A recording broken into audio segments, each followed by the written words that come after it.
Gangsters, what's up guys? The Trailblazer SS intake swap.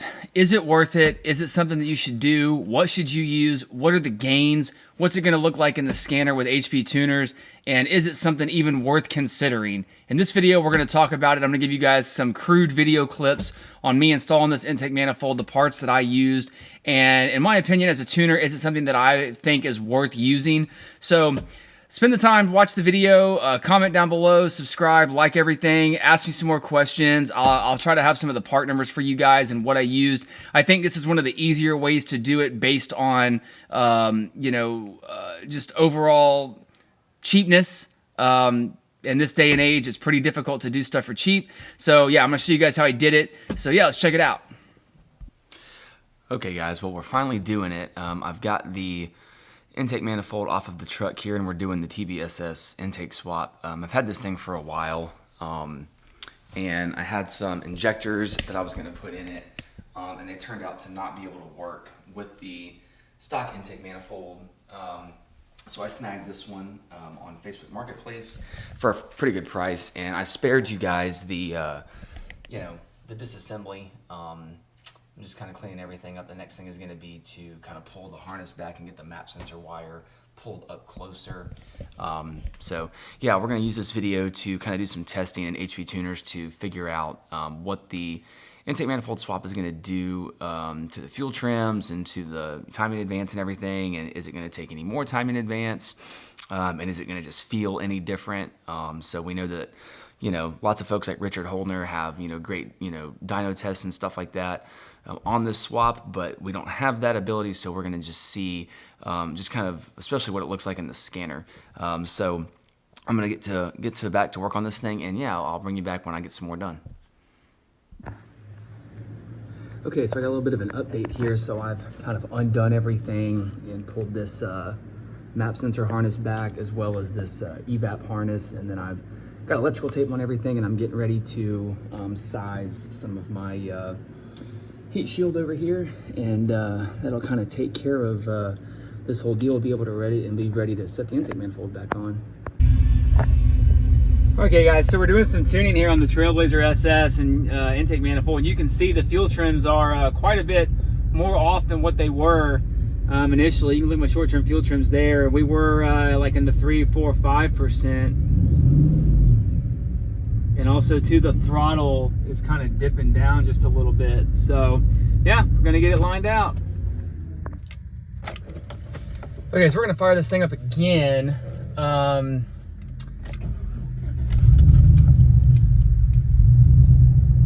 So it's doing this little thing. I'm gonna have to go adjust. It's up to temperature now, but it's doing this little thing where when you kind of free rev it, at least when it was cold, yeah, it kind of hunched just a little bit if I get it to focus. So a couple things to work on. See what the fuel trims are looking like here.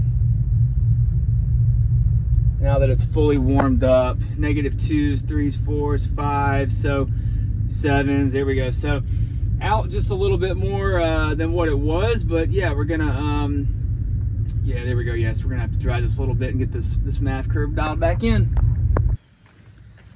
Okay guys, where you can see that I spared you the entire installation process, but this is what everything looks like with the Trailblazer SS intake manifold on. A couple of things you're gonna have to do is you're gonna have to peel back this part of the harness to get the MAP sensor harness to extend. I've got everything connected here. All I need to do is I need to Dremel out this little piece right here so that I can put this screw and everything back in. But the evap solenoid, everything is neatly done and working. I even reused this piece as well as connected the factory harness. Everything is here. The big move though is this Corvette fuel filter. I even retained the little clips you can see there. Right now I'm only using a zip tie to keep this deal in there. I'm probably going to change that, but for right now, that's just what I chose to use. You can see my catch can here goes back up to the top of the intake manifold.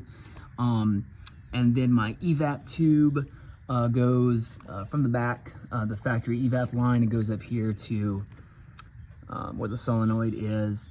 So all in all, this worked out pretty good. So obviously I got to finish the tuning on it. But yeah, if you have any questions about this deal, as you can see, I am running the 3-volt throttle body. So not really a huge fan of that, but for right now, that's what we're going to have to use. So yeah, if you have any questions, feel free to reach out. And yeah, thanks for watching. All right, guys, so I'm sitting here after school, and I just got the Trailblazer SS intake on, and so just did the first little data log of it just to kind of check things out. So we're going to look at the tune, not the tune file, but the data log, and we're just going to kind of correct a few things. In the video, you'll see where I'm running the 3-volt throttle body with the 4-volt adapter. You know, you can comment below if you've experienced this or if you've done this test, but I can definitely tell you after looking here at my and I've got this thing in MAF only, this does not look like my last data log. We were definitely more like in the 3, 4, and 5% range. And I have a gut feeling that what has happened is that throttle body setup hasn't quite sealed as good as maybe it should or it could. So for right now, it's what I've got. I'm going to correct these fuel trims for what they are. And we're just going to have to kind of roll with it like it is. So I'm going to make a couple adjustments here. Let me make sure I've got my scale correct. So I am going to, in this file, I don't have a wideband in it yet, but I am going to be commanding more like a 12/7 or a 12/8 air fuel ratio. I don't have any filters or anything on this right now. I'm just going to copy this as it is, and I just want to see kind of what it's going to do. Let's just do a, yeah, so I'm really not like too concerned with this. I mean, we're just going to get it on and just kind of see. I have a gut feeling I'm going to go back and do another, I don't like that. I'm going to do another throttle body. I'm probably going to do a 4-volt, but for right now, this is what I'm going to rock. Lately, I've been using this smooth button instead, just to, I feel like when you use the interpolate, it's just a little more invasive. So I'm going to load this in later and run this one out again. Yeah, so we're going to leave that like it is. I'm actually going to make an adjustment in power enrichment too. It's a small adjustment, so let's just, yeah, call this 20%. You're probably asking yourself, why am I doing this? Just to keep it from going into power enrichment, just as easy. Yeah, you can see here I'm commanding more like a 12/7 or a 12/8, just because. So yeah, we're gonna rock with this, and we're gonna see how it does. Yeah.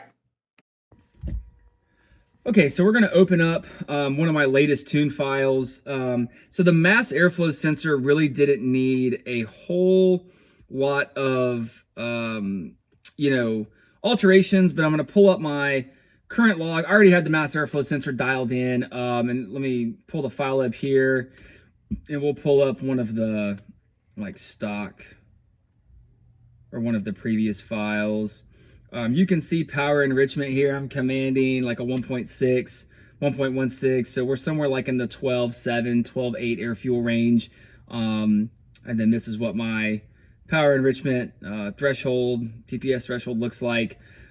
So if we go over here to airflow, it looks like I made some really minor adjustments up here in this area. It looks like I added just a little bit of fuel. This is kind of the scale of where I ended up at. Here we go. Yeah, so this is kind of where I ended up at. So I ended up adding, you know, a couple percent versus what was in it before with the stock intake manifold. And then the VE table looks pretty vastly different. Again, this area over here isn't too touched. That's why it kind of looks the way that it does, is because there again, you're not gonna really hit any of these areas. So you smooth it out the best you can. Here's where we were at before. It's kind of what it looked like. You know, you can see it took quite a bit more fuel. You know, so just something to consider. You can definitely tell a major difference in this intake manifold versus the stock one. And also timing advance, I think that I put another 1.5 degrees. So I think that, let me see if I can pull up a data log for you. Let's see. Let's see what the timing was looking like.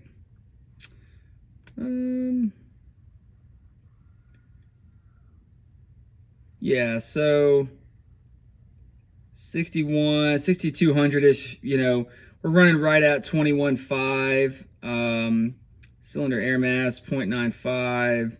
So we're somewhere down here, and I think it looks like I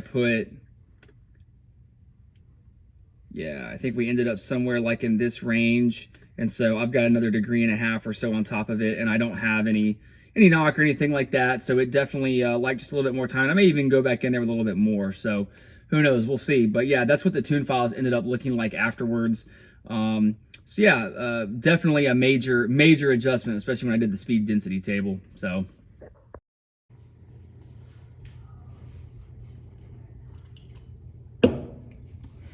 So the big question everybody asks is the Trailblazer SS intake manifold worth doing on these trucks? And like several other of the people on the internet that have done these videos, you'll see that it's kind of a mixed review in terms of performance gains. If you have a stock vehicle, specifically if you have stock camshaft, stock exhaust, stock cylinder heads, mainly the stock camshaft, maybe not so much. It definitely is the best of all of the stock intake manifolds, and it's pretty common out there. You can watch Richard Holdner's videos, or you know, any of the other guys that have dynoed these things. You know, for these trucks, you can get, if you're lucky, you can get these intake manifolds with the fuel rails and a set of the flex fuel injectors for under $300 on Facebook Marketplace, which is a pretty good deal. The real decision comes in, and in my case, I had to upgrade to it because the stock 33 or 34 pound an hour injectors in this truck with these heads and camshaft, I was out of duty cycle. It was almost 100%, which, you know, like I've said in a bunch of my videos, anything above 84, 85%, the injector's pretty much hung wide open, and it's almost it's basically out of control. So, and I tried numerous times to use those injectors with my stock intake manifold, and I used numerous types of spacers, and to be honest with you, I could never get it figured out. And when the intake manifold came up with the fuel rails and the throttle body adapter, it was kind of a no-brainer for me. So the big decision that you have to make is the throttle body and the X-Link harness, because this is a drive-by-wire truck. You know, the X-Link is in the $250 range. You know, a decent gold blade GM throttle body, which is what you have to use, is in that same range as well. Unless you just have access, you know, to them just in boxes, which a lot of people don't. So you're potentially talking, you know, $400 to $500 just for the throttle body and X-Link setup. And then you have to decide what to do with the return fuel rail system. You know, there's plenty of videos out there that you guys can go out and look at where people bend the back of the single inlet, you know, on the fuel rail up, because the Trailblazer SS, you know, the new body style trucks were a return less system. These are return style trucks. So you have to use that Corvette fuel filter for the inlet and the outlet. The C5, you know, kind of JS, you know, snake tube that I got on eBay for 130 bucks was well worth the money. It's all GM connectors, and you can even use the little clips, you know, that clip your stock fuel lines to, you know, the inlets and outlets, you know, of the fuel rail, which is kind of nice. The biggest thing is just mounting it. I plan on actually securing it with, you know, fasteners to the fuel rail. But for right now, it's just zip tied in place, and it seems to be fine. I've had no issues with leaks or anything, no weird drivability things other than the tune. You will have to have a tune. You will have to take care of that once you're done. You know, but the other alternative to that, because if you try to mount the Corvette filter directly onto the fuel rail inlet, you're going to push the backs of the fuel lines all the way up against the firewall, which is kind of a no-no. The other alternative is to use a nice fuel pressure regulator like a Deechworks or an Aeromotive, but there again, you're going to be several $100s in on that deal, and then you have to come up with some lines and some fittings to make that all work. So using this part number, which is discontinued, you're going to have to go to eBay or a junkyard, but you're likely going to have to go to eBay for these, is a good bet. Would it pick up more power, or would we see any real changes with going to the bigger throttle body, the 4-bolt throttle body?